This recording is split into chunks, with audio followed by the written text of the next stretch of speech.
কি ব্যাপার মা, এত রাইতে তোমরা বাইরে বসে রয়েছো কেন? তার লেগে তো বসে রয়েছি, তুই এত দেরি করছিস কেন? চাচু আমার জন্য চকলেট নিয়ে আসছো?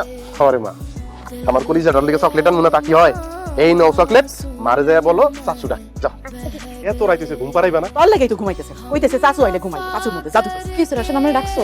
ও ভাবি, তোমার সাথে আর মায়ের সাথে আমার কিছু জরুরি কথা আছে। কি কথা কও? আমি বিয়ে করব। বিয়া করবি মানে মাথা মুথা ঠিক আছে? তার ভাইয়ের দিন এখনো শোধ করতে পারো? কত কষ্টে সংসারটা চলতেছে, এখনো তুই বেকার, এর মধ্যে তুই বিয়া করবি? আমার রাশেদের তো বিয়ের বয়স হয়েছে, ও যখন নিজ থেকে বিয়ে করতে চায় আপনার মানা করেন না, ওর বিয়েটা করতে। কি কইতেছো বৌমা? হ্যাঁ, আমাকে খাওয়ান করতেছে। এখন যদি একটা বিয়া করে নতুন বউ আনে, আরে আমরা খাওয়াবো। সারা পাওনা দালগো টাকা না দিয়া বিয়া করলে তারা তো আইসা আমাকে জুতা পিটা কর। সত্যি করে এখন তুই কেন এখন বিয়া করতে চাইছিস? ঋণ পরিশোধ করার জন্য বিয়ে করব। তুই বিয়া করলে ঋণের টাকা শোধ দেবো কেন? মা, যে মায়ের লগে বিয়ার কথা চলতেছে ওই মায়ের বিয়ে করলে মায়ের বাপ আমার মেলা টাকা দিব, আমাকে সকল ঋণ ওই টাকা দিয়ে শোধ দেব। তুমি এগুলো কি কইতেছো? মায়ের বাপ তোমার এতগুলো টাকা দিতে চাইবো কেন? সত্যি করে কত, তুমি যে মায়ের বিয়ে করতেছো সেই মায়ের কোনো সমস্যা নেই? জানি না ভাবি, ওই মায়ের আগে 3টা বিয়ে হয়েছিল, 3টা জামাই মরে গেছে। কিন্তু সময় মারা গেছে তো পাশের গ্রামের দিলু তালুকদারের মেয়ে আসার, তুমি কি আসার বিয়ে করার কথা ভাবতেছো?